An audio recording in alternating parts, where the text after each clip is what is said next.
वंदनातन दोस्तों, वाक्षी के समृद्ध बात विजन के अंतर्गत मैं वरुण कुमार आपका हार्दिक अभिनंदन करता हूं। आज से 2-3 साल पहले हमने वीडियो बनाई थी कि प्रेगनेंसी के अंदर डाइट प्लान क्या रहना चाहिए। प्रेगनेंसी हमारे देश के अंदर ही नहीं पूरी दुनिया में इस समय सबसे ज़्यादा मिसअंडरस्टूड है।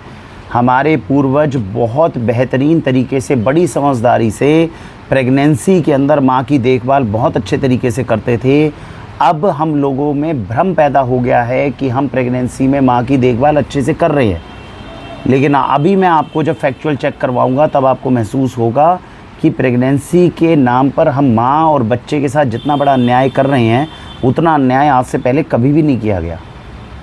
अब मैं आपसे एक रैशनल सवाल पूछता हूँ इस वीडियो को स्टार्ट करने से पहले। आप ये अपने मन पे हाथ रख के बताइए कि जो प्रेग्नेंट वीमेन है, कोई भी गृहिणी आपके घर की है, जब वो प्रेगनेंसी से गई, जब उनको प्रेगनेंसी हुई, तब उस समय 9 महीने आपने कौन सी ऐसी चीज़ उस प्रेग्नेंट वीमेन को खिलाई है जिस पे आपको गर्व की अनुभूति है। वीडियो को यहीं पे पॉज कर दीजिए और एक बार मन पे हाथ रख के ये बताइए कि वरुण भैया, प्रेगनेंसी में हम तो माँ को हर रोज़ ये खिलाते हैं, इसीलिए माँ और बच्चा दोनों ही बहुत स्वस्थ होंगे, बहुत अच्छे होंगे, हमें इस बात पे गर्व है। अगर पॉज करके अब आप वापस आ गए हैं और आपने अपना माइंड बना लिया है, तो आज मैं इस वीडियो में आपको बताऊंगा कौन कौन सी चीज़ें हैं जो माँ को दे सकते हैं, जो बच्चे को दे सकते हैं। इन सारी चीज़ों का अगर ध्यान रखा जाए तो माँ और शिशु दोनों ही बहुत हृष्ट-पुष्ट, स्वस्थ, विवेकशील, बौद्धिक रूप से, शारीरिक रूप से, मानसिक रूप से सभी तरीके से मजबूत होंगे। अगर आपको कोई छोटी वीडियो देखनी है तो वाक्षी प्रेगनेंसी ऐसे 2 शब्द डालकर, वाक्षी ऑर्गेनिक्स प्रेगनेंसी 2 शब्द डालकर, ये 3 शब्द डालकर जब आप YouTube पे सर्च करोगे तो आपको हमारी पुरानी वीडियो मिल जाएगी जिसमें बेसिक जो सबसे ज़्यादा ज़रूरी चीज़ है वो बताई हुई है। लेकिन आज की इस वीडियो में मैं हर क्षेत्र में, हर विषय पे बात करूँगा और आपकी मदद करूँगा ताकि माँ तक और शिशु तक सबसे ज़्यादा बेहतरीन उत्पाद पहुँच सके। सबसे पहले हम बात करते हैं, जैसा खाएंगे अन्न वैसा होगा मन, वैसा ही बनेगा तन। तो इसीलिए अन्न का सर्वश्रेष्ठ होना, जो भोजन हम माँ को खिला रहे हैं उसका अच्छा होना बहुत ज़रूरी है। आप एक बात को समझिए, प्रेगनेंसी के दौरान डॉक्टर भी, माता पिता भी, हर कोई ये कहना शुरू कर देता है कि क्या नहीं खाना, क्या खाना है। उसके अंदर आपके पास में सबसे ज़्यादा ज़रूरी चीज़ें क्या बताई डॉक्टर ने भी और पूर्वजों ने भी? सब्जी खाओ, फ्रूट खाओ, दाल खाओ, चावल खाओ, रोटी खाओ, ये बताया ना। अभी रोटी खा रहे हो, दाल चावल खा रहे हो, इसमें तो आपको पता है कि यूरिया केमिकल पेस्टिसाइड्स कितने बढ़ गए। तो माँ को खिला क्या रहे हो आप? तो केमिकल जहर खिला रहे हो। सब्जी आप खिला रहे हो, उसमें ऑक्सीटोसिन हार्मोन है। दूध आपका नकली है। तो आप ये बताइए, माँ को जो भोजन के नाम पर आप खिला रहे हो, जिसमें आप कह रहे हो कि भैया प्रेगनेंसी, हम करते हैं क्या घर में? माँ को बोलते हैं ना, बेटा अब आपका नहीं, आपके साथ में एक जान और है, आपको अच्छे से भोजन खाना चाहिए, अच्छे से खाना तो चाहिए, लेकिन उसमें भोजन में है क्या? केमिकल ही तो मिलाकर दे रहे हो। तो जितना खिलाओगे उससे नुकसान ज़्यादा होगा कि बेनिफिट ज़्यादा होगा? और यही रीज़न है कि पहले आज की बच्चियाँ कंसीव नहीं कर पा रही और कंसीव कर रही है तो प्रेगनेंसी के अंदर हमारे रेट्स जो है वो जो है सक्सेसफुल कम हो पा रहे हैं। और 99% से ज़्यादा आप सर्जरी जो है वो आप सर्जरी से करवा रहे हो, क्योंकि माँ के अंदर इतनी ताकत ही नहीं है इतनी कि वो बच्चे को जो है नेचुरल लेवल पे डिलीवर कर सके। मैंने पहली जो वीडियो बनाई थी उस पर भी मैंने ये कहा था, एक सिद्धांत को आपको ध्यान रखना है। वीडियो मैं ज़रूर बना रहा हूँ, माँ को क्या क्या अच्छी चीज़ें खिला सकते हो मैं बता रहा हूँ, लेकिन भगवान के लिए अगर ये वीडियो आप पहले देख रहे हो तो वाक्षी से आप तब संपर्क करना जब बच्ची का विवाह हुआ है, क्योंकि विवाह के तुरंत बाद आपको बच्ची की देखभाल करनी शुरू करनी है, जो माँ है उसकी देखभाल करनी शुरू करनी है। प्रेगनेंसी के दौरान आप उसके शरीर को मजबूत कैसे बनाओगे? उससे पहले 1 साल उसके शरीर को इतना अच्छा हष्ट-पुष्ट बनाओ ताकि बेबी को वो कैरी कर सके। तो लॉजिकल चीज़ें हैं, ठीक है जी। सबसे ज़्यादा ज़रूरी है, एक पैटर्न बता रहा हूँ, सबसे ज़्यादा ज़रूरी है प्रेगनेंसी से 1 साल पहले माँ फिज़िकली, मेंटली और इमोशनली कितनी फिट है। फिर उसके अंदर और संस्कार, आध्यात्मिक रूप से मजबूत करिए उसे, क्योंकि जब बच्चा जो है उनके गर्भ में आएगा तो वो माँ के सारे गुणों को ही एब्जॉर्ब करेगा। माँ अगर जा रही हो पार्टीज़ में, माँ अल्कोहल ले रही हो, जो आजकल का ट्रेंड है वो सब कुछ चल रहा हो, तो बच्चे तक भी तो संस्कार वही जाएंगे। गर्भ संस्कार की पूरी प्रक्रिया गलत की हुई है। तो क्या करना है, प्रेगनेंसी से 1 साल पहले माँ को मानसिक रूप से, शारीरिक रूप से और बौद्धिक रूप से, उसके आध्यात्मिक रूप से मजबूत करना शुरू करिए। उसके बाद में प्रेगनेंसी के दौरान जो चीज़ें मैं बताने वाला हूँ इनको अच्छे से खिलाइए। फिर जब बच्चा डिलीवर हो जाता है उसके बाद तो माँ की डाइट सबसे ज़्यादा सुपीरियर होनी चाहिए, क्योंकि उसी के माध्यम से बच्चे तक पूरा पोषण जाने वाला है। आपको ये जान के हैरानी होगी, इस समय जो पेरेंट्स ये वीडियो नहीं देख रहे या जो इन सारी चीज़ों से अनभिज्ञ है, वो इन तीनों स्टेजेस के अंदर गलतियां करते हैं। जब बच्चे का जन्म हो जाता है तब हमारे पास आते हैं, तब कहते हैं सर बच्चा हो गया, बच्चे को बताओ क्या खिलाएं। बच्चे को कुछ भी नहीं खिला सकते हो आप, क्योंकि बच्चे तक पोषण पहुंचाने की जितनी स्टेजेस थी, बच्चा तो अब 2-3 साल का जब हो जाएगा उसके बाद थोड़ा बहुत खाना शुरू करेगा। पहले 3 साल तक बच्चा है। जब आपका विवाह हुआ आपके घर में बच्ची का, जैसे नवयुवक का जो हमारे हैं जोड़े हैं उनका विवाह हुआ है, उसके बाद से लेके बच्चा जब तक 3-4 साल का नहीं हो जाता तब तक सारा फोकस माँ के ऊपर ही करना है। हम गलती क्या करते हैं, शिशु पैदा होता है तो हम बच्चे के ऊपर फोकस करना शुरू करते हैं, वो थोड़ी खा पाएगा, उसकी डाइट ही नहीं है इतनी। तो इन सारी चीज़ों के अंदर जो गलती हो रही है वो मैं आपको बता रहा हूँ, उसका ध्यान रखना है। चलिए डाइट प्लान पे आते हैं कि प्रेगनेंसी के दौरान माँ को डाइट प्लान क्या देना चाहिए। सबसे पहले सुबह उठना है, रसोई में जाना है, तांबे का जग हो, तांबे का लोटा जग से भी ज़्यादा अच्छा होता है, उस लोटे में एक चांदी का सिक्का डाल लो अगर गर्मियाँ हैं तो। सर्दियाँ हैं तो चांदी का सिक्का डालने की आवश्यकता नहीं है, तांबे के बर्तन में से चांदी का सिक्का निकाल लीजिए। चांदी का सिक्का क्यों डाला जाता है और पात्र को रसोई में क्यों रखा जाता है? तांबे के बर्तन को रसोई में इसलिए रखा जाता है ताकि वो आपके शरीर से दूरी बना कर रखे। कई लोग हैं ना, रात को सोते हुए अपने सिर के ऊपर तांबे का बर्तन रख लेते हैं, तो अगर अपने सिर के ऊपर तांबे का बर्तन रख के अपने साथ में सिरहाने सोओगे तो उस पानी को आप पी नहीं सकते हो। उसको पानी को सुबह आपको डिस्कार्ड करना होगा, बाहर फेंकना होगा, वो आपके शरीर की नेगेटिव एनर्जी खींचेगा तांबा। तो इसीलिए जो पीने लायक जल होता है वो हमेशा रसोई में रखा जाता है। रसोई में कोशिश करिए लकड़ी के फट्टे के ऊपर या किसी कंबल के ऊपर उस बर्तन को रखिए तांबे के, इसके अंदर एक चांदी का सिक्का डालिए अगर गर्मी है। चांदी जो होती है वो बौद्धिक क्षमता बढ़ाने में बहुत मदद करती है, लेकिन उसकी तासीर ठंडी होती है। तो गर्मी में डाल दोगे एक चांदी का सिक्का तो चांदी के गुण भी शरीर में जाएंगे जो शरीर के लिए अच्छे हैं। सर्दी में थोड़ा हटा देंगे क्योंकि बाहर ठंड है, तो फिर चांदी का सिक्का क्यों डाले, बहुत बड़ा कोई इसमें वो नहीं है, नुकसान नहीं है, लेकिन फिर भी लॉजिक के अनुसार बता रहे हैं। तो ये तांबे के बर्तन का जो है सुबह पानी गर्म करना है, आराम से सिप कर करके, जो भी प्रेग्नेंट माँ है वो आराम से सिप कर करके सुबह सुबह इस पानी को पिएगी। वो इसलिए पीना ज़रूरी है ताकि नेचुरल रूप से जो है बॉडी को डिटॉक्सीफाई किया जा सके। तांबे के बर्तन का पानी सुबह सुबह खाली पेट पियोगे और उसके बाद जब मोशन जाएगी माँ तो पूरे शरीर की सफाई अच्छे से हो जाएगी, इसलिए तांबे के बर्तन का पानी पिलाया जाता है। अब तांबे के बर्तन पानी पिला दिया, पूरा शरीर साफ़ हो गया, अब क्या डालनी चाहिए इसमें? कुछ हर्ब्स, कोई जड़ी बूटियाँ। कौन सी ऐसी जड़ी बूटियाँ हैं जो प्रेगनेंसी के दौरान भी अच्छी रहेंगी, नुकसान नहीं करेगी और माँ सेवन कर सकती है? 2 जड़ी बूटियाँ हैं। अब देखिए कहीं पर लिटरेचर में तो पूरी दुनिया में लिखा नहीं है, क्योंकि जितने भी लिटरेचर है आयुर्वेद में तो हमारे देश में रिसर्च ही पूरी नहीं हुई ढंग से। और एलोपैथी वाले लिख देते हैं कि भैया ये इतने सारे साइड इफेक्ट्स, जैसे पैरासीटामोल भी अगर दोगे तो लंबी लिस्ट है, खानी है खा लो, नहीं खानी नहीं खा लो। तो क्या करें, माँ को ऐसे ही छोड़ दें क्या? कुछ ना कुछ तो डालना पड़ेगा। तो ऐसा करके मेरे अपने परिवार के अंदर मेरे 2 बच्चे हैं, 2-3 बच्चे हमारे कुछ रिश्तेदारों के हैं, 2-3 बेनिफिशरीज़ हैं जिनको हमने ये चेक करके ट्राई करके हमने देखा है कि प्रेगनेंसी के दौरान 2 हर्ब्स हैं जो अच्छी भी रहती हैं और अगर माँ को खिलाई जाए तो बच्चे की इम्यूनिटी बहुत बढ़ती है। वो है आंवला और गिलोय। आंवला तो संजीवनी है तो बिल्कुल खिला सकते हो, और गिलोय को भी बहुत सेफ़ माना जाता है। अब मैं फिर बता रहा हूँ, पूरी दुनिया में लिटरेचर तो इसका मिलेगा नहीं कि प्रेगनेंसी में आप इसे यूज़ कर सकते हो कि नहीं, हर कोई बचना चाहता है, लेकिन हम केवल बचने का काम तो है नहीं, माँ को पोषण देने का भी काम है। तो ऐसी 5-6 प्रेगनेंसीज़ में अपन ट्राई कर चुके हैं और ये देखा गया है कि प्रेगनेंसी बहुत अच्छी होती है। तो आंवला गिलोय अगर आपको लगता है तो आप ट्राई कर सकते हैं, हालांकि अपने परिवार वालों से बातचीत करके समझकर, क्योंकि इसके रेफरेंस पॉइंट्स मिलने आपको थोड़े मुश्किल रहेंगे। हमने जब वैद्य से समझा है तो उन्होंने यही कहा सर सेफ़ होती है, लेकिन प्रेगनेंसी में होगी कि नहीं हो कह नहीं सकते। रिकमेंडेशन मैं इसलिए देता हूँ कि इतना यूरिया, केमिकल, पेस्टिसाइड्स ये सब कुछ हमारे शरीर में जा रहे हैं, कोई तो जड़ी बूटी ऐसी हो जो माँ को खिला सकें और उसकी रोग प्रतिरोधक क्षमता बढ़ती रहे।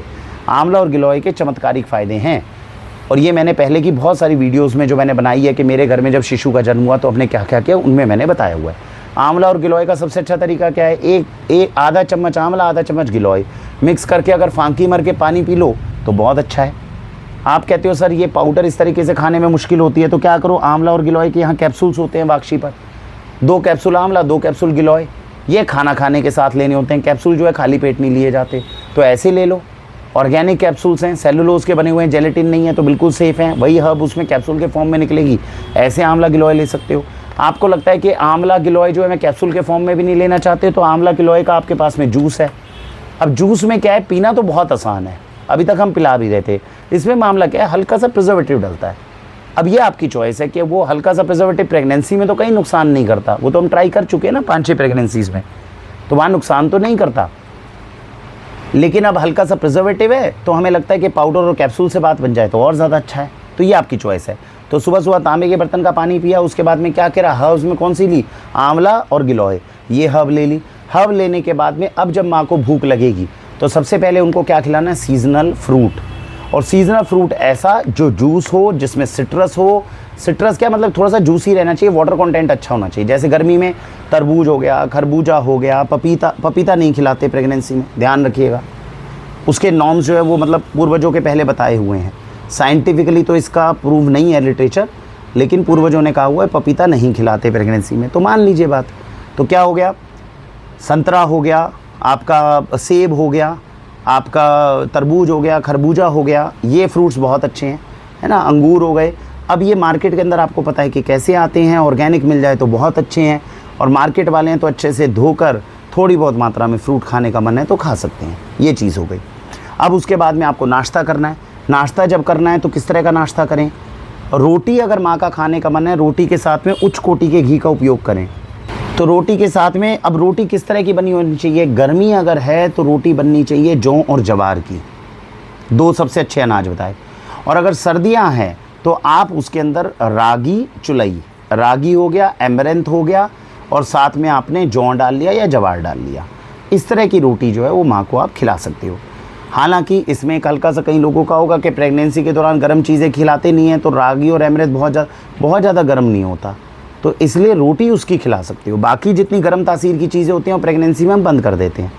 लेकिन अनाज के रूप में सर्दियों में आप रागी और चुलई थोड़ी मात्रा में आप बिल्कुल खिला सकते हो, इसकी रोटी खिला सकते हो, मुझे नहीं लगता कोई दिक्कत है। गर्मी के अंदर जौ और जवार की रोटी पकड़ लीजिए, इसके ऊपर अच्छे से देसी गाय का सर्वश्रेष्ठ बिलोना घी, इसका उपयोग ज़रूर करिए। अब वाक्षी के बाद कई तरह के घी आते हैं, और जो सबसे बेस्ट है ना, हाथ से मथा हुआ घी, वो माँ को खिलाना चाहिए।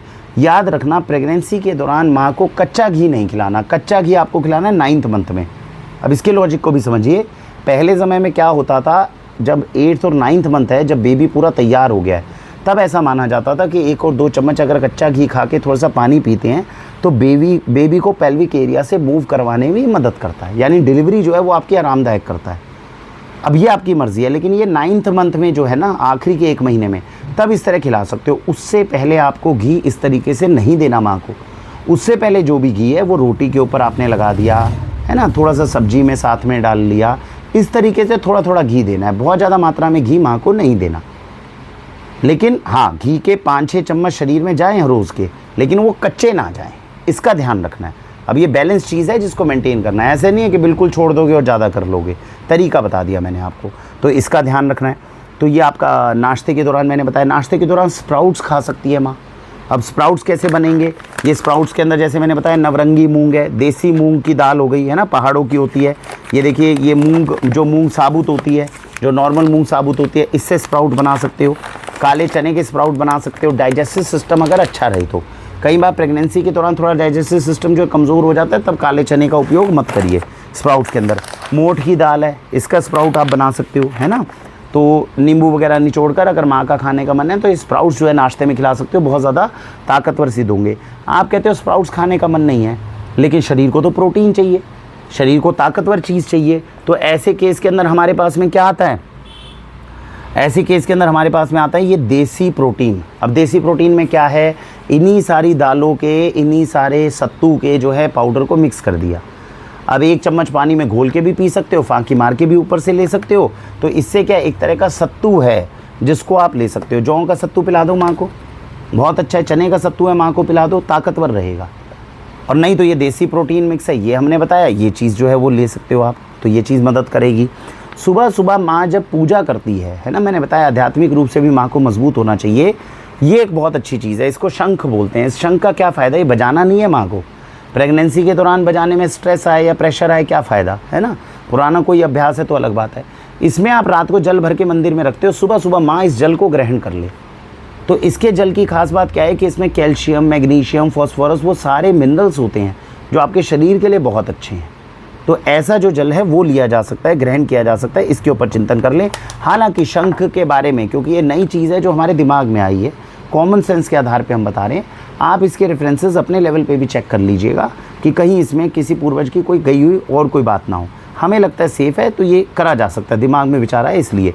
खाना जो बने दोपहर का वो लोहे की कढ़ाई के अंदर बने, सब्जियाँ, इसका आप ध्यान रख सकते हो। इससे क्या नेचुरल आयरन जो है वो शरीर में जाना शुरू होगा, है ना। दूध जब गर्म करके, अगर देसी गाय का दूध है माँ को पिला रहे हो, तो लोहे की कढ़ाई उसकी अलग होनी चाहिए, उसमें आप पकाकर माँ को दे सकते हो, इससे आयरन कंटेंट बहुत अच्छा बढ़ता है। घी तो जो हम देते हैं, जो 2600 रुपये किलो वाला आता है, वो पकाकर ही लोहे की कढ़ाई में देते हैं। तो हमारे पास से जो घी जाता है उसके 7-8 चम्मच जा रहे हैं, तो नेचुरली आयरन जो है वो माँ के पास में ज़्यादा जा रहा है, तो इसकी बात जो है अच्छी हो जाएगी। अब दिन के अंदर हम क्या कहते हैं, 2 कैप्सूल मोरिंगा के, जैसे सुबह नाश्ते के बाद ले लिए, और रात को खाने के बाद में या दोपहर में खाने के बाद 2 कैप्सूल व्हीट ग्रास के। मोरिंगा और व्हीट ग्रास के 2 कैप्सूल जो है ये भी हम प्रेगनेंसी में चेक कर चुके हैं, बिल्कुल सेफ़ हैं। ये आर्टिकल्स भी यही बोलते हैं, रेफरेंसेस भी आपको सारे सपोर्टिव मिल जाएंगे। मोरिंगा और व्हीट ग्रास के अगर ऑर्गेनिक कैप्सूल्स हैं हाई ग्रेड के, तो आप यूज़ कर सकते हो। ये आपके शरीर में iron, calcium, vitamin A, vitamin C और आपके हीमोग्लोबिन, इन सब को बहुत अच्छा रखेंगे। आपको बाज़ार की दवाइयाँ और सप्लीमेंट्स लेने की ज़रूरत नहीं पड़ेंगी। तो मोरिंगा और व्हीट ग्रास के जो कैप्सूल्स हैं, इनका उपयोग ज़रूर करें। देखिए, जो चीज़ें मुझे पता है, जिनके रेफरेंसेस मैं अच्छे ढूंढ चुका हूँ, उनको मैं सपोर्टिव आपको वैसे बता रहा हूँ। अब जैसे शंख वाली चीज़ है, इसके रेफरेंसेस नहीं है, लॉजिकली मुझे चीज़ ठीक लग रही है तो मैं आपको बता रहा हूँ, है ना। तो किसी ना किसी केस में तो थोड़ा बहुत हम आगे बढ़ेंगे ही, तभी उसके बाद में थोड़ी चीज़ें पता चलेंगी। तो जो चीज़ मैं कह रहा हूँ उसको आप चेक करना चाहें चेक कर लीजिएगा। बाकी चीज़ें तो हमने सारी उन 8-10 प्रेगनेंसीज़ में जहाँ के रिकॉर्ड्स हैं हमारे पास, हमने ट्राई कर रखी है। ठीक है जी। अब आते हैं आप दोपहर का जैसे खाना। अब मैंने आपको बताया जौ जवार का आटा है। अब ये एक आटा है हमारे पास, ये ग्लूटेन फ्री आटा है। अब नाम तो ग्लूटेन फ्री है, लेकिन इसके अंदर क्या है, इसमें चावल है, एमरेंथ है, जवार है, अच्छा काबुली चने का है, आटा है। तो इसमें क्या प्रोटीन कंटेंट बहुत बढ़ गया और गेहूं नहीं है। तो इस आटे की रोटी अगर माँ को खिलाना चाहें तो खिला सकते हैं, बहुत बढ़िया है। यहाँ पे मैंने रख रखा है आंवला मुरब्बा। दिन में कभी मन करे तो आंवला मुरब्बे का उपयोग कर सकते हो, प्रिजर्वेटिव फ्री है, बाक्षी से मिलने वाला, खांड में होता है। तो अगर ये आंवला मुरब्बा खिलाएंगे तो आंवला की ताकत माँ के पास जाएगी, पेट के लिए बहुत अच्छा रहेगा, है ना। कॉन्स्टिपेशन नहीं होने देगा प्रेगनेंसी के दौरान, गैस, एसिडिटी, इन सब समस्याओं से बचाएगा। तो आंवला मुरब्बा माँ को खिला सकते हो। इसके बाद में खाने के अंदर जो है, अब जो खाने के अंदर है, ये हमने सेंधा नमक रखा है। ये क्यों रखा है भाई? आयोडीन वाले नमक के अंदर केवल आयोडीन है और आपका NaCl है। 88 से ज़्यादा मिनरल्स है जो शरीर को आवश्यकता है, वो आपको लाहौरी सेंधा नमक से मिलती है, और लाहौरी बेस्ट कैटेगरी का सेंधा नमक हम प्रोवाइड कर रहे हैं। अब इसके ऊपर हमने डिटेल वीडियो बनाई हुई है कि हाँ ये खाना चाहिए कि नहीं खाना चाहिए। जिनको इसके बारे में कोई भी प्रश्न हो, वो हमारे नंबर पे जो ऊपर व्हाट्सएप नंबर दे रखा है उस पर दे दो। उस पर हमने पूरी रिपोर्ट अपनी बनाई हुई है, तो आपको पता चल जाएगा सेंधा नमक हमें खाना चाहिए कि नहीं। हम अपने घर में पिछले 8 साल से तो मैं व्यापार कर रहा हूँ, और आप सोचिए तब से लगातार हमारे घर में सेंधा नमक उपयोग हो रहा है। प्रेगनेंसी के दौरान, डिलीवरी के दौरान हमेशा यही नमक खाया गया। 8 साल से मेरे घर के अंदर आयोडीन नमक नहीं आया, ना तो हमारे अंदर आयोडीन की अभी तक डेफिशिएंसी है, और शरीर जो है वो बिल्कुल सही है। इनफैक्ट मेरी पत्नी को 8 साल पहले बीपी की प्रॉब्लम आइडेंटिफाई हुई थी। 140-150 का बीपी है। आज तक हमने उसकी दवाई शुरू नहीं करी, वो 140-150 पे चल रही है। तो उस समय पर वो गलत खाना खाती थी। 8 साल से हमने मेंटेन करने में कामयाब हुए पड़े हैं, मेरा ये कहने का मतलब है ना जी। तो ये चीज़ें। अब इसके बाद में क्या हुआ, और दैट इज़ द रीज़न कि उनको बीपी की समस्या थी। आप सोचिए 150-160 पे उसका बीपी रहता था। उसके बाद हमने प्रेगनेंसी नॉर्मल करवाई है, और प्रेगनेंसी के बाद भी दवाइयाँ शुरू करने की ज़रूरत नहीं पड़ी उसे। तो एक बहुत बड़ी अचीवमेंट है हमारे जैसे परिवार के लिए कि उसका बीपी 150-160 पे 8 साल पहले था, वो वहीं पे है, बढ़ने नहीं दिया गया। तो हमें तो सेंधा नमक अच्छी चीज़ लगती है जिसने किसी के बीपी को कंट्रोल करने में इतनी मदद कर दी हो। कभी देखा है 10-10 साल का टाइम गुजर जाए और किसी को बीपी की समस्या वहीं पे रहे और आगे बढ़े ना, है ना।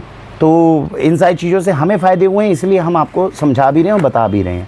आर्टिकल्स तो खैर क्या करें, हर चीज़ की रिपोर्ट अपनी पॉजिटिव और नेगेटिव हर मिलती है। ये मशरूम पाउडर है। अब ये मशरूम पाउडर क्या मना करेगा? देखो 2 पाउडर है जो मैं आपकी ताकत के लिए बता रहा हूँ, इसको एक्सप्लोर करना। इसे बोलते हैं करी लीफ पाउडर, करी पत्ते का पाउडर। अब आप बोलेंगे करी पत्ता तो हम छौंक में लगाते हैं। छौंक के अंदर 4 पत्ते लगाते हो आप, उस 4 पत्ते से क्या न्यूट्रिशन चला जाएगा? करी पत्ते का पाउडर 1/4 से आधा चम्मच डालो। हर रोज़ की जो दाल खिलाते हो, दाल और दाल का सूप माँ को जरूर पिलाओ, उसमें 1/4 से आधा चम्मच करी पत्ते पाउडर का डालो। क्या फ़ायदा है इसका? इसका फ़ायदा है इसमें विटामिन ए बहुत रहेगा, आयरन बहुत रहेगा, कैल्शियम बहुत रहेगा, जो डिक्लेयर्ड है। आँखों के लिए बहुत अच्छा है, शरीर में खून बनाने में मदद करेगा। प्रोटीन बहुत अच्छा है इसमें, देखने में लग रहा है करी पत्ते का पाउडर, आप सर्च करिएगा, मैंने अलग से वीडियो बनाई हुई है इसकी। तो भैया 1/4 से आधा चम्मच दाल में डाल लो। अब 1.5 महीना आपने माँ को करी पत्ते का पाउडर खिलाया, बाकी 1.5 महीना क्या खिलाओ? मशरूम का पाउडर। प्रोटीन बहुत है, विटामिन डी बहुत है, विटामिन डी की कमी नहीं होगी। नेचुरल सोर्स से अगर विटामिन डी आपको चाहिए, दुनिया में सबसे ज़्यादा मशरूम पाउडर में ही है। वो अलग बात है कि थोड़ा माँ को धूप के अंदर बिठाना जरूरी है, सुबह सुबह की धूप लगाएं, भगवान सूर्य को अर्घ चढ़ाएं, तांबे के लोटे से चढ़ाएं, ये सारे संस्कार हैं। इनके ऊपर भी मैं थोड़ा चर्चा करूंगा समय मिलेगा तो, लेकिन ये सारे संस्कार है। लेकिन मशरूम पाउडर 1.5 महीना करेली पाउडर डाल दो दाल में, 1.5 महीना जो है ये डाल दो। हर रोज़ 1 से 2 कटोरी ऑर्गेनिक दाल जरूर पिलाओ माँ को। जो चीज़ें ऑर्गेनिक खिला पा रहे हो वो तो खिलाओ, क्यों खिलानी बाजार की गंदी वाली जिसमें यूरिया केमिकल पेस्टिसाइड है। ये ग्रीन शॉट है। अब जिनको लगता है भाई मैंने मोरिंगा और ये सब कुछ जो है जैसे मैंने खा लिया, मोरिंगा वीट ग्रास के 2 कैप्सूल खा लिए, बढ़िया बात है। कुछ कह रहे जी हम नहीं कैप्सूल खाएंगे, मोरिंगा वीट ग्रास नहीं खाएंगे कुछ, और मोरिंगा प्राश हम देते नहीं हैं प्रेगनेंसी में, हल्की सी गर्म तासीर होती है। तो ये ग्रीन शॉट है। ग्रीन शॉट में क्या है, moringa spirulina wheat grass powder के फॉर्म में, सौंफ इलायची वगैरह डाल दिया, टेस्टी बना दिया, तो 1 चम्मच मार के पानी पीना आसान है। तो अगर आपको लगे मोरिंगा वीट ग्रास के कैप्सूल खा रहे हो फिर तो इसकी ज़रूरत नहीं है। अगर वो नहीं खा रहे हो फिर इसका 1 चम्मच ले सकते हो। इस तरीके से बनाया गया है। ओट्स, अनाज के अंदर जैसे बताया, ओट्स और मिलेट्स, जितना इनका दलिया प्रेगनेंसी में खाओगे उतना आपके शरीर के लिए अच्छा है। और मिलेट्स तो हमारे देश के हैं, देसी मिलेट्स हैं, खाइए इनका दलिया, खाइए इनको, भिगो लीजिए, ग्राइंड कर लीजिए, इनका चीला बना के खाइए। आप समझ रहे हो? तो रोटी खाइए, रोटी अगर हजम ज़्यादा नहीं होती या कई बार डाइजेस्टिव इशू रहते हैं तो इसका चीला और इसका मिलेट खाइए बना के, आपके शरीर के लिए बहुत अच्छा है वो, तो ये मदद करेगा।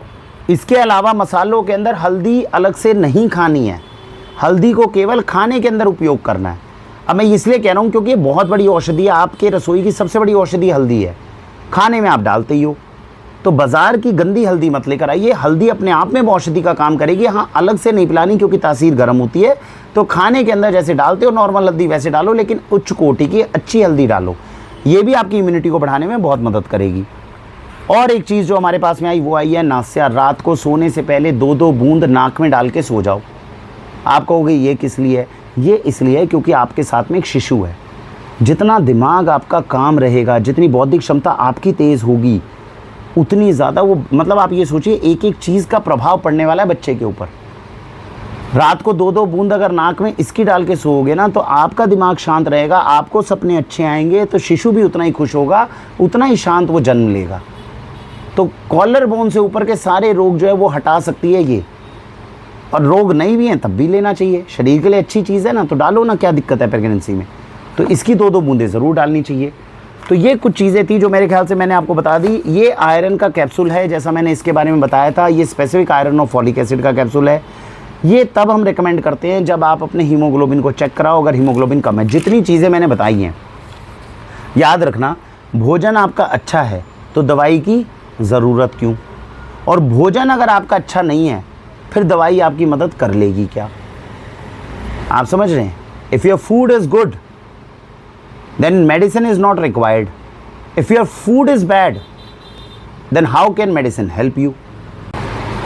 तो अगर ये सारी चीज़ें मैंने जो बताई हैं प्रेगनेंसी से पहले ही थोड़ा शुरू कर लोगे, तो विवाह के तुरंत बाद शुरू कर लोगे, तो आयरन कैल्शियम की कमी नहीं होगी। जब कमी नहीं होगी तो किसी और सप्लीमेंट की ज़रूरत क्या। लेकिन हीमोग्लोबिन कम है, थोड़ा कम है, ज़्यादा कम है, तो डॉक्टर को ही रेकमेंड करना पड़ेगा, बिकॉज वो आयरन के इंजेक्शंस भी लगाएंगे, वो आपको आयरन की गोलियां भी देंगे, और वो गोलियां हमारी गोलियों से ज़्यादा ताकतवर है। एलोपैथी की स्ट्रेंथ क्या है? वो इमरजेंसी को बहुत अच्छा टैकल करते हैं। हमारी स्ट्रेंथ क्या है? हम इमरजेंसी आने नहीं देते हैं। दोनों की स्ट्रेंथ को समझना है। तो आप चाहते हो डॉक्टर और गोलियों की ज़रूरत ना पड़े तो आप हमें रिकमेंड करो, अगर ज़रूरत पड़ गई फिर डॉक्टर ही हैंडल करेगा, फिर हमारा रोल इतना नहीं आता है। तो इस बात का भी ध्यान रखना है। तो ये आयरन का जो कैप्सूल है ये क्या है, मोरिंगा से थोड़ा सा ज़्यादा आयरन देगा, और जो डॉक्टर कैप्सूल देने वाला है उससे थोड़ा कम आयरन देगा। पैटर्न समझ गए आप?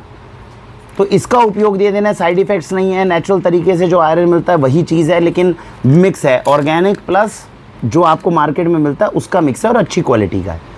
तो आपको लगता है नहीं सर थोड़ा हीमोग्लोबिन कम है, मुझे सपोर्ट चाहिए, तो आप ये आयरन कैप्सूल ले सकते हो। Otherwise iron plus folic acid है इसमें, अदरवाइज़ हम इसे रिकमेंड नहीं करते क्योंकि प्रेगनेंसी में हमने इसे यूज़ नहीं किया। ये चीज़ें यूज़ करो, आपको बेनिफिट मिलेगा। प्रेगनेंसी के दौरान कॉन्स्टिपेशन होने के चांसेस ज़्यादा रहते हैं, उसके लिए हमने आपको एक तो आंवला मुरब्बा बताया, एक गुलकंद बताया, और ज़्यादा दिक्कत होगी तो थोड़ा इसबगोल ले सकते हैं। बात समझ गए? लेकिन नेचुरल चीज़ों से ही पेट को अच्छा रखने की कोशिश करनी है। फ्रूट खाइए, फ्रूट खाइए, ऐसे फ्रूट्स खाइए, जितना फ्रूट और सलाद, खीरा खाइए, ककड़ी खाइए, अपने आप पेट आपका अच्छा रहेगा। तो ये कुछ बेसिक चीज़ें थी जो हम आपको बताना चाहते थे। हमें उम्मीद है इससे आप प्रेगनेंसी को ज़्यादा अच्छा हैंडल करने में मदद करेंगे। बहुत बड़ी रेंज हो गई है अब तो जो प्रेगनेंसी में आप दे सकते हो। इन सारी चीज़ों को ट्राई करिए और हमें फीडबैक देते रहिए। क्योंकि अब देखिए 8 साल हो गए हैं, बहुत लोग हैं जिनको प्रेगनेंसी में हमने मदद की है, लेकिन वो वापस हमें फीडबैक नहीं दे पाते ना, वरुण जी अच्छा है, बढ़िया चल रहा है, सब सही चल रहा है। प्रेगनेंसी तो बहुत हुई है, हमारे भोजन को उपयोग करके फीडबैक्स नहीं आए हैं। फीडबैक्स जो हमारे पास, हमने पूरी प्रेगनेंसी को जिसको ऑब्जर्व करा है, जिनके फीडबैक्स आए हैं वो 7-8 प्रेगनेंसीज़ हैं। तो वहाँ से हमें कॉन्फिडेंस जनरेट होता है, क्योंकि कोई बाहर का व्यक्ति तो हमारे ऊपर रिसर्च करने आएगा नहीं, इन सारी चीज़ों पे कोई रिसर्च कर भी नहीं रहा इस समय पे, तो आपको और हमको ही तो कोशिश करनी है। तो अगर अपने घर में आप प्रयोग कर रहे हैं, आपने मन बना लिया नहीं भैया मैं भोजन अच्छा खाकर ही अपने घर की प्रेगनेंसी अच्छी करूँगा, तो फिर हमें फीडबैक्स भी ज़रूर दीजिए, है ना। उससे हमें ध्यान में रहता है कि कौन कौन से ऐसे बेनिफिशरीज़ हैं जो इन सारी चीज़ों को उपयोग करके अच्छी हेल्दी प्रेगनेंसी और हेल्दी डिलीवरी जिनकी हुई है, उससे बाकी लोगों को भी कॉन्फिडेंस मिलेगा। काम ऐसा करना चाहिए जो हमारे परिवार के लिए भी अच्छा हो और बाकी समाज को भी अच्छा करने में मदद करे।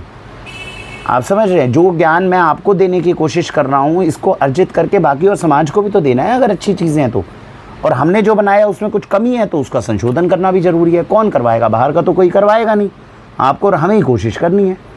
तो हमारे साथ कांटेक्ट बनाए रखें, फीडबैक्स दें। व्हाट्सएप नंबर आपको ऊपर दिया गया है, इस पर अपने फीडबैक्स और अपनी ओपिनियन भेजते रहें, सारी ओपिनियन हमारे पास पहुंचती है। तो हमें उम्मीद है इससे आप अपने परिवार के अंदर एक अच्छी हेल्दी प्रेगनेंसी और हेल्दी डिलीवरी जो है वो अचीव कर पाएंगे। इसके अंदर आध्यात्मिक रूप से, एस्ट्रोलॉजी के रूप से, अगर इसमें क्या क्या आप चीज़ें कर सकते हैं उसके लिए आप मुझे व्हाट्सएप कर दीजिएगा, क्योंकि वैसे तो बहुत सारी वीडियोज़ हैं जिनके अंदर हम ये सारे प्रयोग बताते रहते हैं। एक चीज़ मैं ज़रूर बता देता हूँ, प्रेगनेंसी से पहले अगर है तो एक चीज़ है जिसके ऊपर मेरे को बहुत विश्वास है और मैं कहूँगा आप इसे एक्सप्लोर ज़रूर करें और आडंबर में ना करें। दिल से अगर आप ये छठ पूजा का व्रत रखेंगे तो ये आपके लिए बहुत फलदायी महसूस होगा, है ना। इसको आप थोड़ा एक्सप्लोर करके देखिएगा, क्योंकि ये एक ऐसी है जो मैंने खुद एक्सप्लोर करके देखा है और इसके रिज़ल्ट्स बहुत ज़्यादा प्रोमिनेंट आते हैं, है ना। तो अब वो क्या फ़ायदे हैं क्या नहीं हैं आप लोग कमेंट में डालोगे तो फिर मैं आपको उसकी महिमा भी जो है वो अलग से बताऊंगा। तो आध्यात्मिक रूप से भी मजबूत करेंगे माँ को तो आपको रिजल्ट्स बहुत ज़्यादा अच्छे मिलेंगे। हमें तो मिले ही हैं, हम तो ईश्वर का धन्यवाद करते ही हैं। आपके घर में भी ऐसे ही अच्छी जो है डिलीवरीज़ हों, अच्छे बच्चे जो हैं वो जन्म लें, अच्छे संस्कारों के साथ लें। कुंडली कैसे देखनी है, एस्ट्रोलॉजी कैसे देखनी है, इन सारी चीज़ों का अगर समावेश अच्छे करेंगे तो फिर आगे जाके अपने जीवन के अंदर सुख भी आप ही को अनुभव करना है। तो इसके अलावा बहुत सारी चीज़ें हैं जो गर्भ संस्कार में आती है। वीडियो के अंदर अभी हमने इतना ही बताया है, कोशिश करेंगे बाकी चीज़ें किसी और वीडियो में डिस्कस करने की। भारत वंदे मातरम।